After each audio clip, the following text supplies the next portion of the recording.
Now, where we had let off last week actually was in Revelation chapter 18, and we had gotten down through verse 7 of chapter 18. And the reason that I'm back in 17 at this point, I was going back and looking at the beginning of the introduction of the great harlot, that is the woman in the mix, I guess you would say, of the demonic trinity.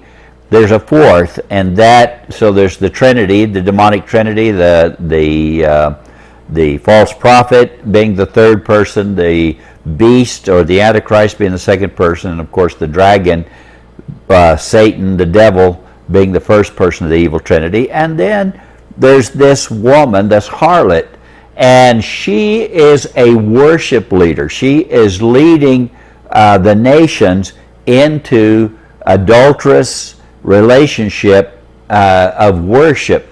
Now, it's almost delicate in talking about it, but in a physical marriage and a physical relationship, whether there's a marriage or not, in that physical relationship, there is intimacy between the male and female persons in that marital relationship, and that is what consummates that marriage. In the spirit, there is something that corresponds to that, and that is worship. Worship is spiritual intimacy that is between the male and the female in this instance. And I'm not getting into all this new woke stuff. I'm just saying in that sense, or in the sense that we have here. So the harlot is, the church is always represented in as a female. The city of Jerusalem and cities are represented as female. And the males are these who are possibly objects of worship, or who receive worship from this, and I think that's as far as I can say. I don't know how else to say it. But this harlot is a leader of worship. That is, she leads in spiritual intimacy, supposed to be leading into spiritual intimacy with God. So if the worship is what God intends it for it to be, there should be spiritual intimacy between the bride of Christ and Christ, and through Christ with the Father. That worship goes through or flows through to God the Father. So, but now this harlot is one who leads people to another type of spiritual intimacy, and that is a false spiritual intimacy with the beast, which is the Antichrist, and through him with the dragon, the Satan, the devil. And that intimacy, that worship, goes through the beast to what he would call his father, which would be the devil. So his father is the devil. He is the son of destruction, as we read about in 2 Thessalonians chapter 2. He's the son of Apollo. He's the son of destruction, but he's the son of Satan. And so that's one way to look at it. And the false prophet is one who leads or causes people to express spiritual intimacy with the Antichrist. And so that's his purpose. He has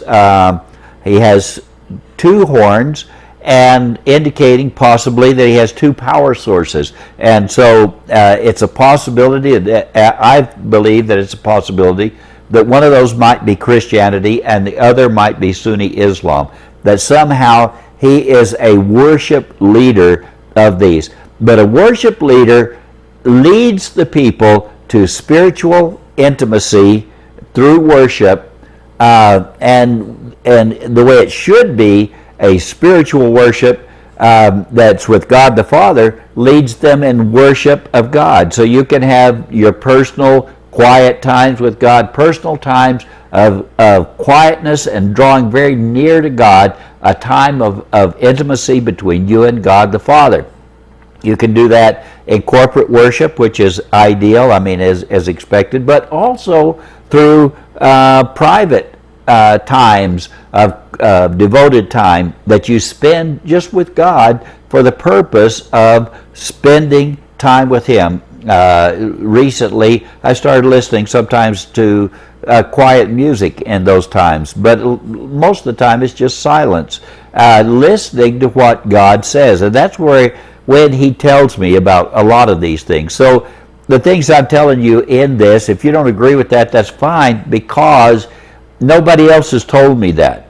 I feel like God told me that as I was thinking these things through early in the morning, that God began to speak to me about what, maybe not tonight, but if not, sometime in July, hopefully, and we may actually get there tonight, but we're going to be talking about the marriage supper of the Lamb.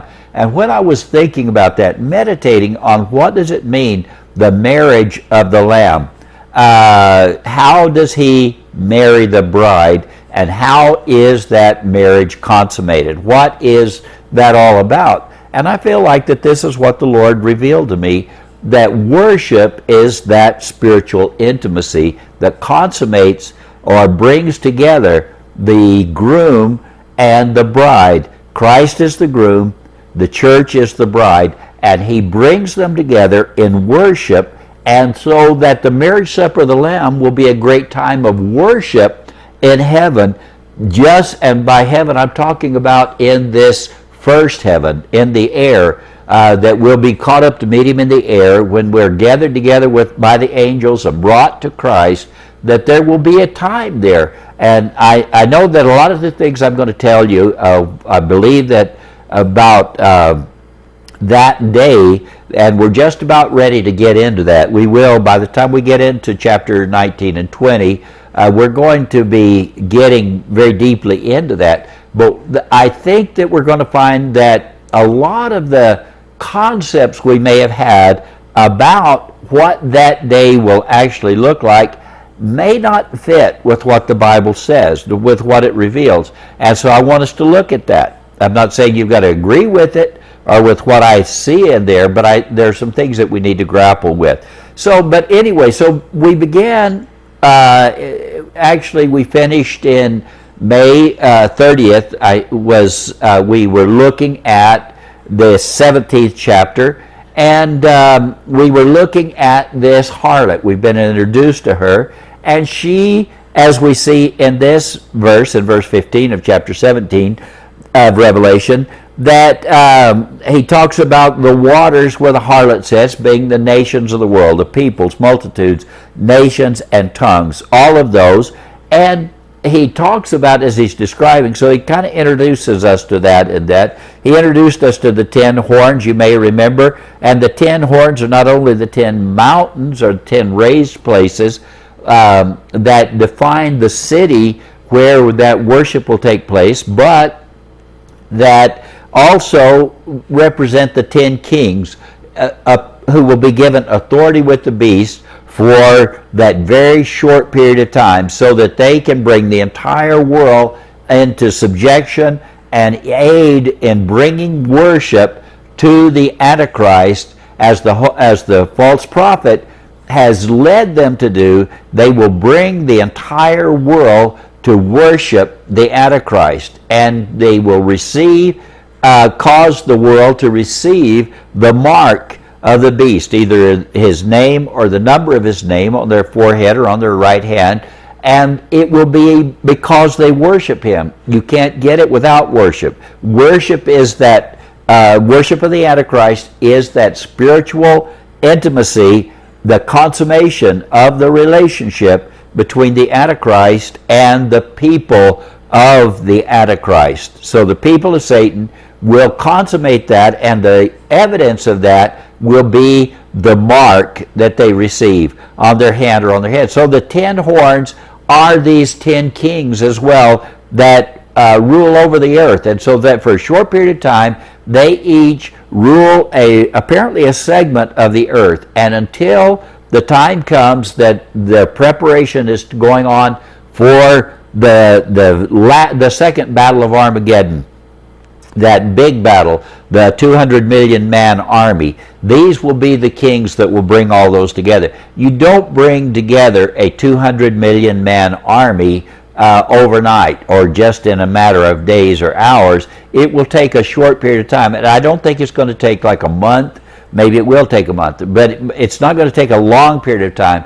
But that will be going on earth. They will be preparing, and we're going to see this, that they're going to be preparing to fight against Christ, who is coming back and bringing with him the multitudes of those who have been caught up to meet him in the air, those who are coming back in robes of white, and the angels with them. They're going to be riding on those who are coming back with him will be riding on white horses, as will he. And I don't know what all that represents, except for the fact that the entire world will be gathered together. And I believe that they will be trying to convince the world that this is just a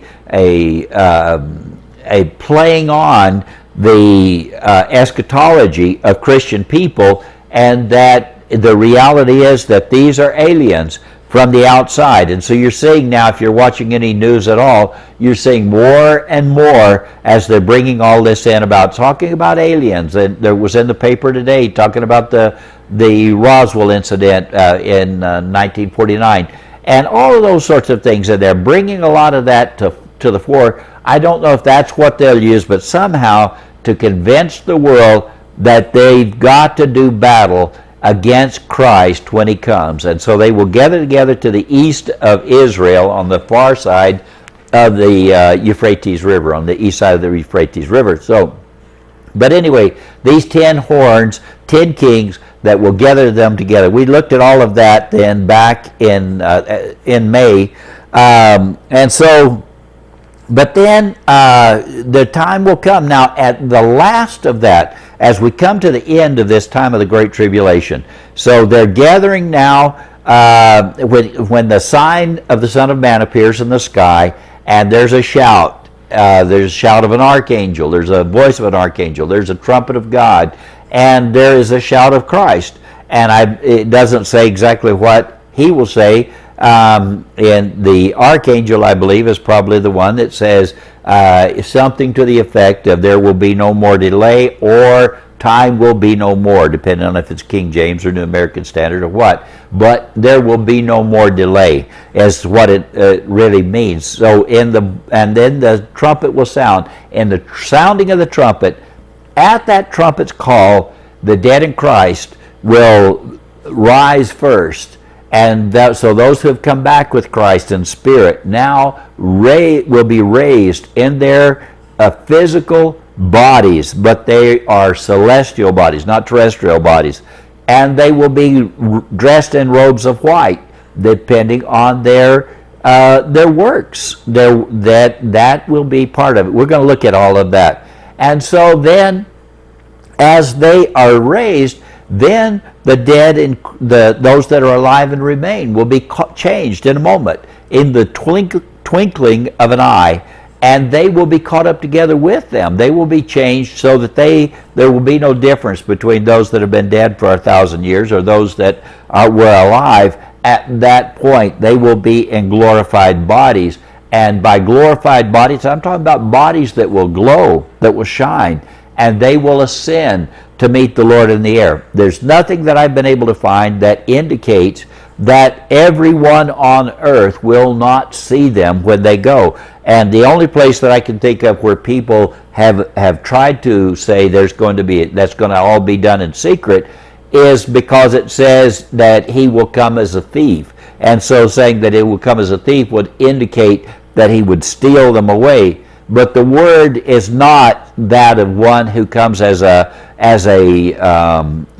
burglar and takes them and sneaks off with them, but rather as one who comes as an armed robber, and suddenly he's come. When Christ comes, it will be suddenly. In a moment, the sign of the Son of Man will split the eastern sky, and in the clouds he will be coming. And he will come, and these events are going to take place. But for those who would like to think that this is going to happen, all of these events are going to take place in just one moment or one day, or even in just a few days, I find that a little difficult, and you'll see as we look at this. That's part of the reason I wanted to look at it. But when that begins to take place, then the 10 horns, these 10 kings, and the beast, the Antichrist, now these will hate the harlot. They will hate the one with whom they have had spiritual intimacy, and through her they've had that time of spiritual intimacy. So that's going to sorry about that. So they're going to hate her. Well, that didn't work. So they will hate her, and they will hate her partially because of what she has done. She has taken their gifts, I guess you would say. She's taken all of the good things that they have given, and they have made her wealthy beyond imagination. They have made her wealthy, and they will hate her because now it is obvious that she is not the proper one to lead in worship. She's not the one to bring them into spiritual intimacy with the beast. And the beast will hate her, and these 10 horns will hate her. Now, after they destroy her, are going to mourn over her. It's like a bad breakup. They will hate her to the point that they will destroy her, and yet, at the same time, afterward, they are going to cry and mourn and be sorry because they see her burning up and realize that they have lost all hope of spiritual intimacy. They have lost everything in this. She at least was some hope, and there will be none. She was a false hope. They will know that, but then they will hate her. Now, she is called Babylon the Great. She's called the Great City, and by various things. And I'm going to talk some more about that. I've got to move forward even to get back up to where we were. But the main thing I wanted to get out of verse 16 is this. The 10 horns which you saw in the beast, these will hate the harlot, and will make her desolate and naked, and will eat her flesh, and will burn her up with fire. So God put it in their hearts to destroy her, to execute his purpose by giving them a common purpose.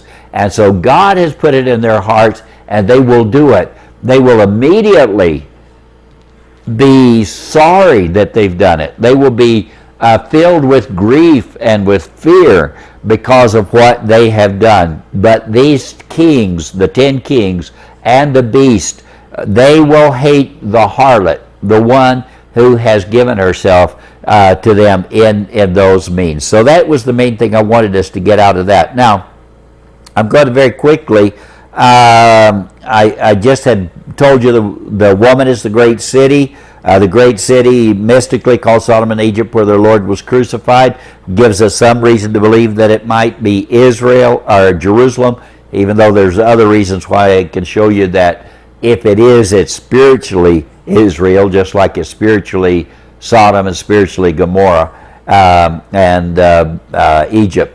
And then Babylon the Great. So anyway, we talked about Babylon the Great and all of these things. We looked at the first few verses. We finished with that portion of it in the first week of June.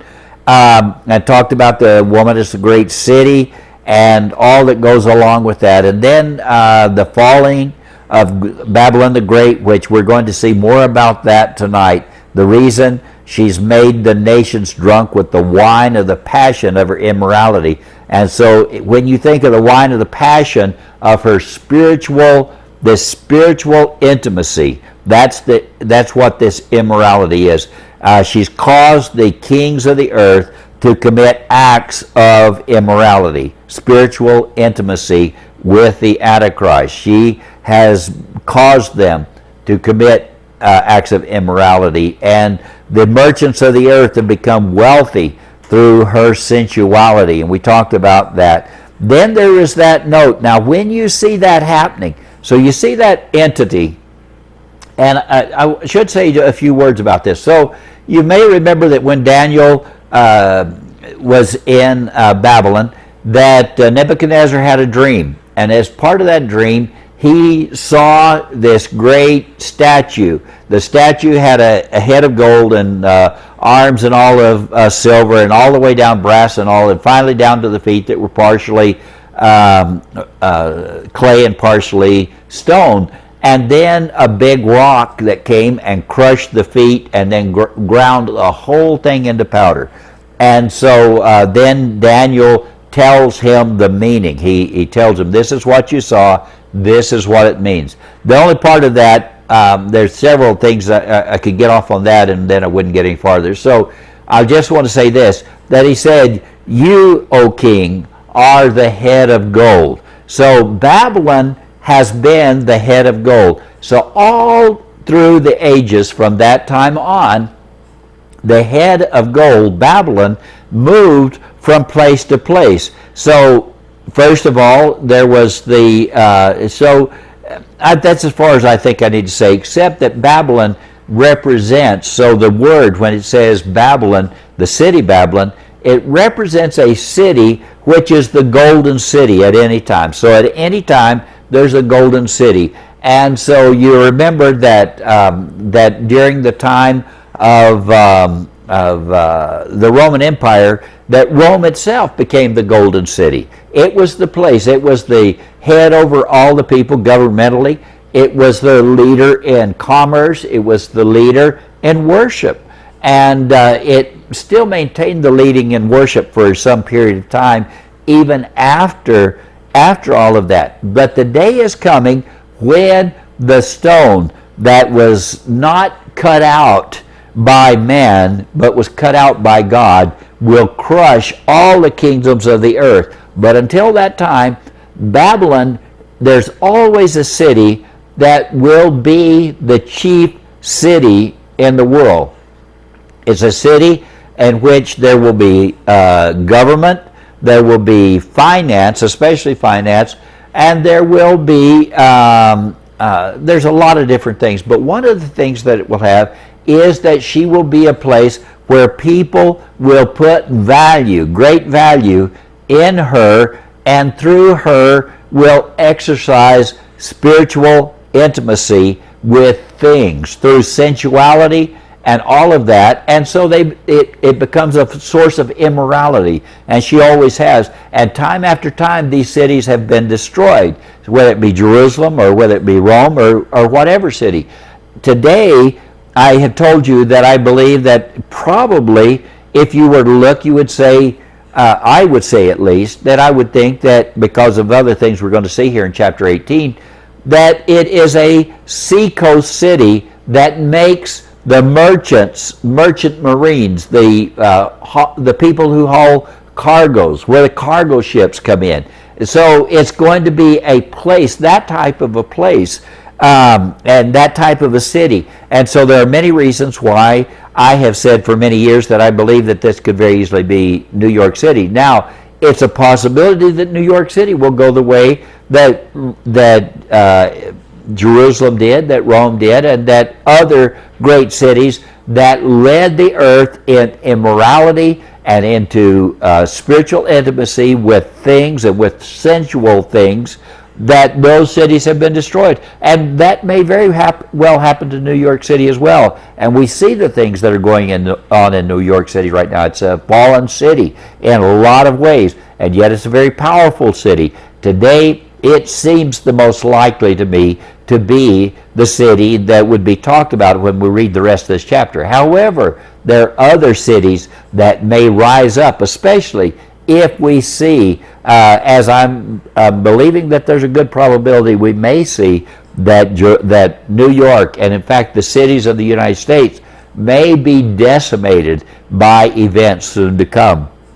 And when they are, you don't want to be in the cities. If you're in the cities, You're going to be participating in the city. What are you participating in there? You're participating in spiritual intimacy through sensual things. What you see, what you taste, what you smell, what you hear, what you feel. That's what you're there for. That's what's going on in the city. And you're experiencing spiritual intimacy, and your worship, your value system is going into things that are sensual because of that. That's why you're in the city. That's why you would be in the city. Now here's what he says. Then he said, I heard a voice from heaven saying, come out of her, my people, so that you'll not participate in her sins and receive of her plagues. If you're in her, you will be there for one reason, and that is because of her favors that she can give you, that she can cause you to enjoy sensually spiritual intimacy that in reality is accruing to Satan. It maybe the Antichrist has not yet been revealed. Nevertheless, she is accruing, causing you to give to Satan spiritual intimacy. She may do that, by the way, through television or through internet as well. I didn't think about that, but in reality I should. But then you look at where the shows that we watch most often come from New York City. I watch Fox News. It comes right out of Times Square. So and so you've got to look, and they do appeal through sensuality. That's a reality. But come out of her, come out of the system, come out of the place. Don't participate.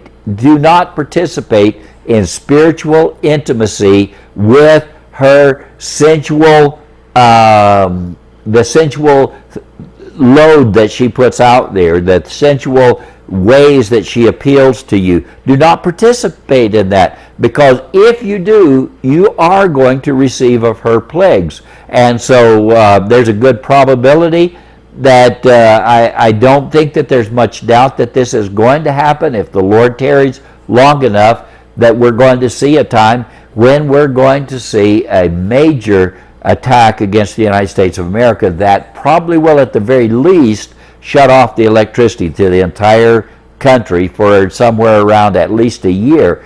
And depending on what cities are destroyed and what people die in that, the people that would be needed to put all the stuff back up, if it could be done within a year, will no longer exist within a few months of that. As so estimates, if you look at the EMP Commission, each time that they've done it, it has estimated that over 90% of Americans will die if that ever happens. If there's ever a nuclear or even a natural EMP, but a nuclear attack against the United States, which the Russians have made that as part of their doctrine, that they plan on there being a nuclear war with the United States in due time. Now, it may be that we will be so zeroed out that they will not find that necessary. However, there's other bad actors. There's Iran, and there is North Korea and others that that could also do this now. We're getting very close to the point that they could do that.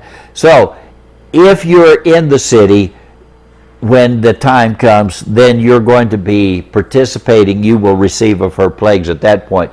But even if you're participating in her sinfulness, and through her, this spiritual intimacy over spiritual things, over sensual things, you need to understand you will receive of her plagues. And so it's very important that we come out of her, my people. So we read that some. Her sins have piled up so high, and God is remembered, and he said, pay her back. Now notice, and we finished with these verses, but I needed to go on further, and so I wanted to go back and pick it up again.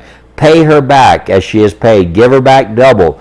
Give her twice as much. And the cup that she's mix twice as much to her. So it's a payback. Payback times are coming.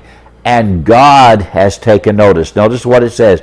God has remembered her iniquities. None of the things, you see the things that are going on today in the United States, and you see this deal about abortion, and the thousands and multiplied thousands into the millions of lives that have been sacrificed and blood poured out.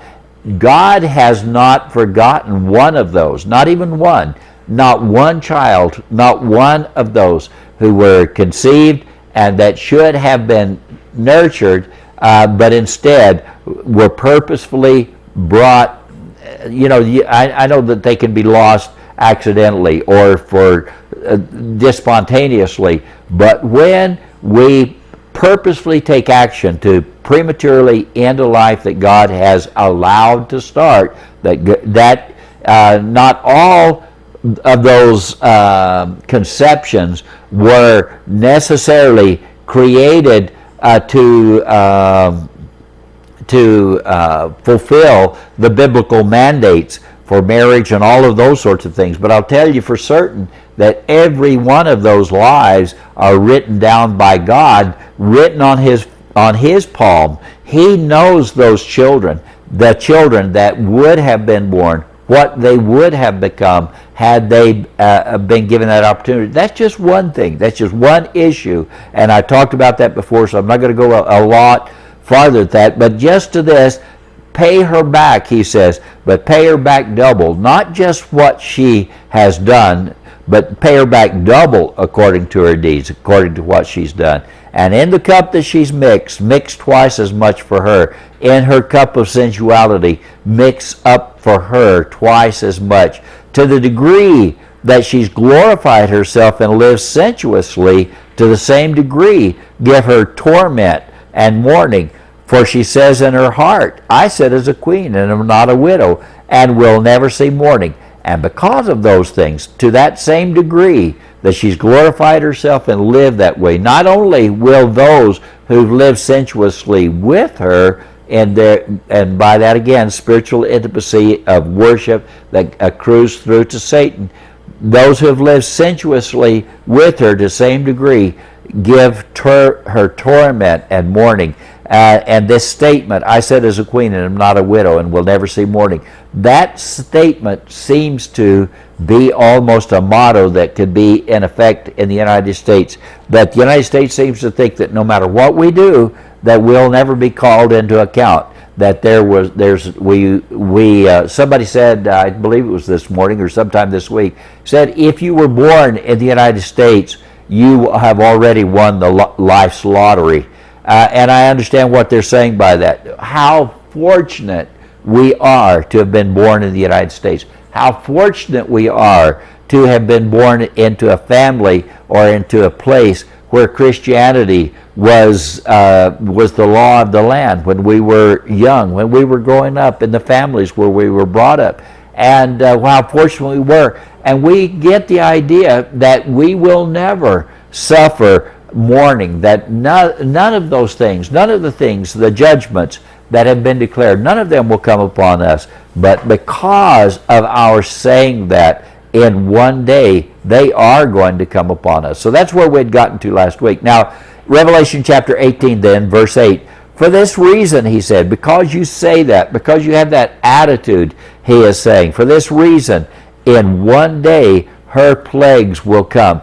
Now, the things that it's going to say from here on out, I think, are very consistent with what we know about a nuclear attack. How quickly will it take place on the day that the nuclear attack comes, if that's what happens? I know that God can send meteorites and other things, but I also know, as we're going to see, that the 10 kings are the ones who will burn her with fire. And so I'm not going to say that for absolute sure that New York City or any of the cities in the United States, or even the United States herself, is Babylon, so therefore that she will live through the entire tribulation. Understand this can happen in any given day, and if it does, another city will replace it. So this one may go through destruction. This nation, this city, may go through destruction through the very same things. But when we see what's going on here, we need to remember, and I'll tell you where I get that idea from, and that is in Ezekiel 38:39. You may remember that there will come a time when fire will fall on the continents, on Gog and Magog. On Magog, the fire will fall, but also on the coastlands, it says, fire will fall, and the cities will be burned up at that point, and there will be an earthquake that will destroy the infrastructure and the buildings throughout the earth. All the men who are on the earth. It'll be an earthquake that will be a worldwide earthquake. And I think, of course, it's caused by the earth being struck by a heavenly body, probably a comet.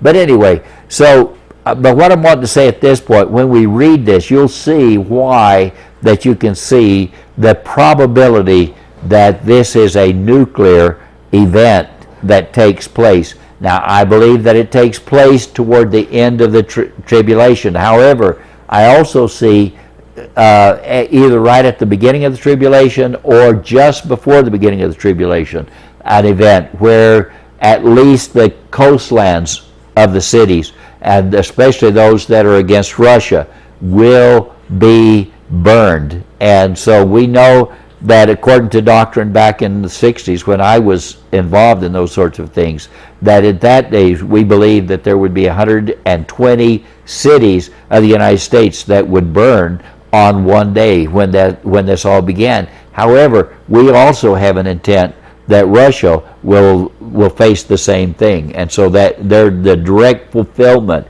of Ezekiel 38 and 39 you can find in the war plans of the intelligence estimates that were made from back in those days. And I don't have any idea what they look like today, so I won't go any farther than that. But for this reason, because that she says, I sit as a queen and am not a widow, I will never see mourning. For this very reason, in one day her plagues will come, pestilence and mourning, famine, and she will be burned with fire. The words plagues there, it actually is what the word is, but normally it's translated as wounds. Her wounds will come. And so here, though, they just took the Greek word and put it into the English, and so her plagues, or her wounds, will come. Her wounds will come in one day. Pestilence here means death. It's thanatos is the word, and thanatos, as we've seen, it may mean COVID-19, it could mean some other things, but it also can mean just death, that wounds, death, and mourning, and famine, all of those will come at one time. She'll be wounded, there will be mass death, probably more deaths on one day than there's been in forever. That, at any time and for one day, not the worst that there'll ever be, but the worst that there's going to be, and because the armies that are coming against Israel from the north will be destroyed in that day as well. But if it's that day that we're talking about, if it's talking about the first day, and if it's talking about toward the end, then it's even going to be greater, because it's a 200 million man army that's going to be killed at that point. That's going to be the largest one in this age before the day of the Lord, or at the beginning of the day of the Lord. In one day her plagues will come: pestilence, mourning, famine, wounds, death, and mourning and famine, and she will be burned up with fire. And notice this, it's God who judges her. I know this is going to seem like a harsh thing, but it's God who has judged her. God is judging her because of what she's done to the innocents, what she's done to the saints, what she's done, and it's because it's for you that God is doing this. It's because God has chosen you over her, that God who judges her is strong, and we may not have the stomach for that, but God definitely has the stomach to bring about the destruction that takes place. Now, she's going to go out into eternity, but we all are in a very short period of time anyway, so that's going to take place. She will be burned up with fire when that time comes. And the kings of the earth who committed acts of immorality and lived sensuously will weep and lament over her when they see the smoke of her burning. Now, you'll remember back in chapter 17 in verse I can't remember if it's verse 18. I believe it's verse 18.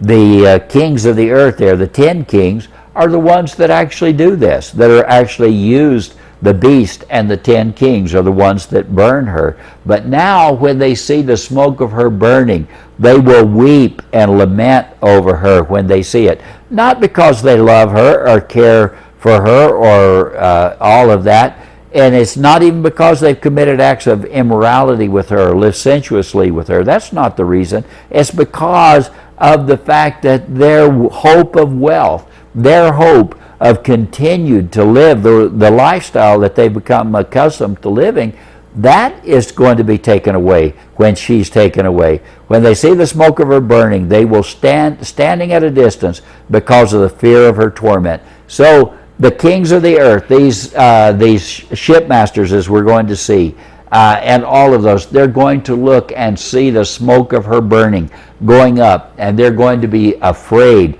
They will not come to her. They will not come to the city. They will not come to this nation because they're going to be scared to death. They're going to stand at a distance because of the fear of her torment, saying, "Woe, woe, the great city, Babylon, the strong city."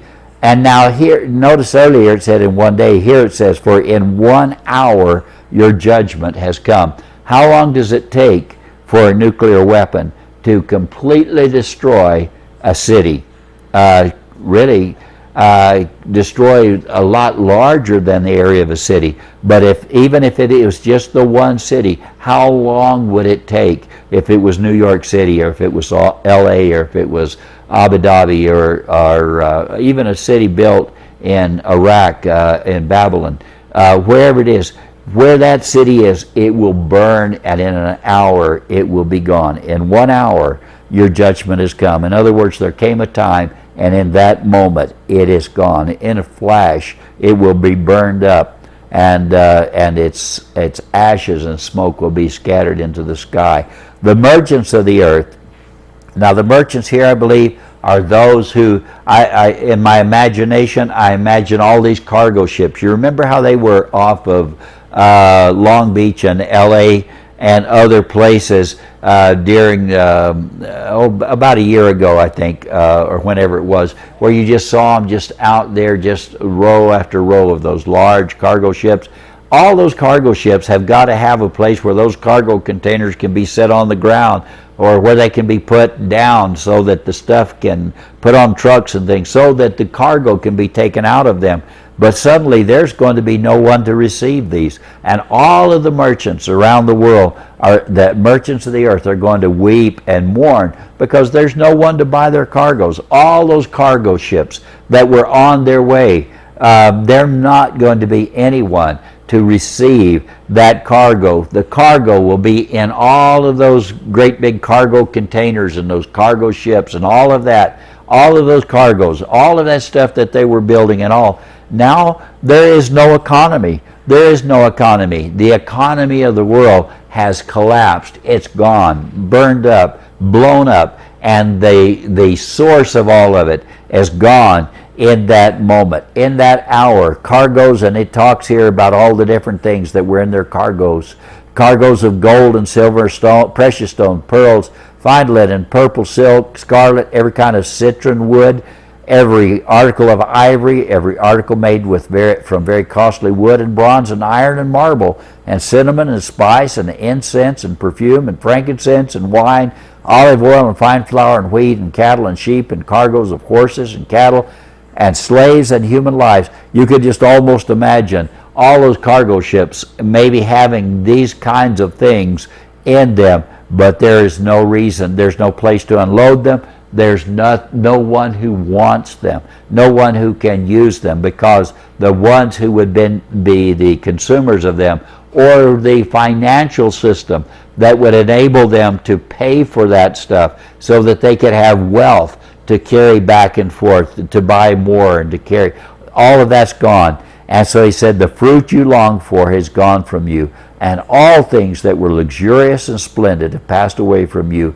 and men will no longer find them. At this point, there will be none of the sensual pleasures, this luxurious, splendid things that they have gotten used to by through this spiritual intimacy that they've had with her, they will no longer have any opportunity for any of that. Men will no longer find them. The merchants of these things who became rich from her will stand at a distance because of the fear of her torment, weeping and mourning. So it repeats that again. The merchants will stand, and that they stand at a distance because of the fear of their torment. And I think that's another indication that it probably is from the fact that she's burning, and that it's they fear to come to her aid, much less to come near her, and stand at a distance because of the fear of her torment. Indicates that it probably, to me at least, is something like a nuclear weapon, that the radiation that they would suffer would make it impossible for them to come to her aid or to do anything to help her. They will just stay completely away from her and leave her as a burning ruin from that moment on until, and if there's any, which I do think that there is some indication that the city, that the nation, that there will be, that the eagle's wings will be plucked. But then later you find that when you get down to the fourth beast, that it's made up of the lion with the eagle's wings. So you see the body is that of the third beast, which was the leopard. The feet are the feet of the bear, but the mouth is the mouth of the lion. So there's some indication that the Anglo system may rise back up. Maybe not the United States. It could also be that the Anglo system can be other nations that are also Anglo, and that maybe that the Antichrist comes from a different country other than the United States. But anyway, they will be crying out in fear of her torment, saying, "Woe, woe, the great city, she who was clothed in fine linen and purple and scarlet and adorned with gold and precious stones and pearls. She has adorned herself." Now later we're going to see the bride of Christ, and the bride of Christ is going to be adorned in white. But this one is adorned in fine linen, but it's colored cloths, purple and scarlet and gold and stones and pearls. She has decorated herself up. She is a prostitute. But the bride is pure and holy and dressed in white when she comes. And so there's a contrast again between the great city, this great city, and the city of God, which will inhabit the new Jerusalem that will come down out of God, by God, out of heaven. But anyway, we'll get into that. We won't get into that tonight. We'll get into that sometime soon. For in 1 hour such great wealth has been laid waste. So every shipmaster, passenger, sailor, and as many as make their living by the sea stood at a distance. So you can imagine the shipmasters and the passengers and sailors and all of those who have been making their living by hauling this cargo back and forth. They stand at a distance wailing and crying because of what they see happening to this one. They're crying out as they saw the smoke of her burning, saying, "What city is like the great city?" And they threw dust on their heads and were crying out, weeping and mourning, saying, "Woe, woe, the great city, in which all who had ships at sea became rich by her wealth, for in 1 hour she has been laid waste." And I will tell you that this is an hour of judgment, and we don't know when that hour of judgment is coming, but we know that it is coming. And so we see that when God judges her, he will use the kings of the earth, the very ones that over whom she has given her favors. God will use them to bring about the judgment against her. In 1 hour, she will be laid waste. So important. Now, there's going to be a great change here in direction. So I'm going to stop after verse 19. I'll say a few other words, but I want you to understand. There's the great city. And so on earth, there's going to be a great amount of weeping and mourning and gnashing of teeth because of the destruction of all this wealth that has been accumulated. And if it is the United States, you can just imagine all the wealth that's been accumulated in the United States, whether it be through different types of currency, through all the things that we have, all of that will be gone in an hour. It's just all gone. And the people are reduced to absolute poverty and to trying to just cling to life for as long as possible in this poisoned atmosphere and all that goes along with that when that time comes on. Now, on earth there will be great weeping, but notice what it says in verse 20. Rejoice over her, O heaven, and you saints and apostles and prophets, because God has pronounced judgment for you against her. So there's going to be on one side weeping and gnashing of teeth and all of that goes along with that weeping. But on the other side, they are told to rejoice. The saints of heaven, the apostles and prophets and the people of God are going to be rejoicing when this time comes, because she has been the source of all of this devilment that has taken place because of what she has done. And so that's the direction that we're going to go the next time then, as we get together again, hopefully next Tuesday. And we'll just keep doing this as long as the Lord gives us the opportunity, and hope that works for you as well. Okay, I'm going to unmute your mics. You can turn on your cameras if you would like. All right, let's see. Do we have any questions or anything anyone needs to say or share? Are we ready? Yes. Okay, Ron, go ahead.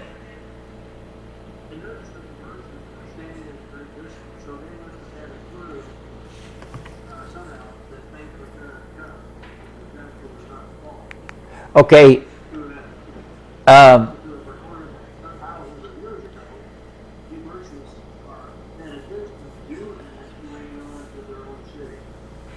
Yes, I think there's some truth in that, Ron. Here, I would say this about it, though. They will see the smoke of her. You know what a mushroom cloud looks like, right? You would know it if you saw it on the horizon. And these ships, right now, while we're speaking, there are ships, probably, I don't know what, hundreds, thousands, I don't know how many, that are on their way. Like, let's say it was New York City or Los Angeles or Long Beach or whatever. In other words, there will be merchants that will probably be in this city. The people of God will know to come out of her because they've already been told to come out. So they will know. But I think that a lot of these merchants, they were on their way there probably with their cargoes when they will stand off at a distance, refusing to go any closer because of the fact of the destruction that's taken place. That's the way I would take that. Okay? All right. Was there another? Yes. Carol texted me a prayer request. Okay. Barbara Amigos, his mother Nancy, is dying of Alzheimer's disease. They live in Midland and have requested prayer. Okay. So be faithful in praying for those who request prayer. Yes. Especially for this family. It's a difficult time for them. Yes. Okay. Barbara Amigos' mother, Nancy. Barbara Amigos' mother, Nancy, in Midland or Odessa? Midland. Midland. Okay. Dying of Alzheimer's. Yeah. Well, yes, they definitely need God's help. That's a sad situation. June, hold your thumb up so we can see how you're doing. Thumbs up? Oh, I thought that was a thimble. What do you have there, Kaylee? Well. Is she showing her baby? Yeah. There's Kaylee's baby. That's Kaylee, and is his name Atlas? Oh, just barely. Let's see. I'm going to see if I can send an unmute. Okay, now say. He's 2 weeks, 3 days old. 2 weeks and 3 days. He. He. Yeah, okay. All right, beautiful baby. It's good to see you. All right. Are we about ready to pray? Okay, then, let's go ahead and pray. Father, we're grateful for the many blessings you brought upon us. We're thankful. And I do pray, dear Lord, that you'll be with us, that you'll lead, guide, and direct each of us. And help us, dear Lord, to know where you would have us to be, when you would have us to be there. There's every indication that the people of God will have sufficient time to recognize that they're in a sinful place when the time comes, and know that they are giving their own strength, that they're giving what should be only to God, this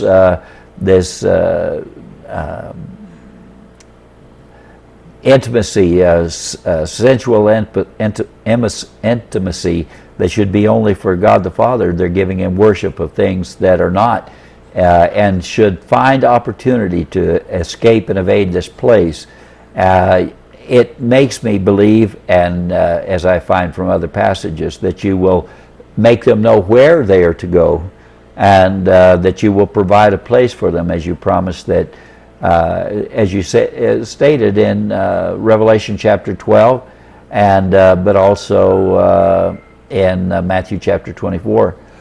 I just pray, dear Lord, that you'll help us to be ready, but help us, dear Lord, to draw near to you. Find our times to draw near to you, to develop a sense of closeness with you, and to yield to you the worship, dear Lord, that we should bring to you. Lead us, guide us, keep us now.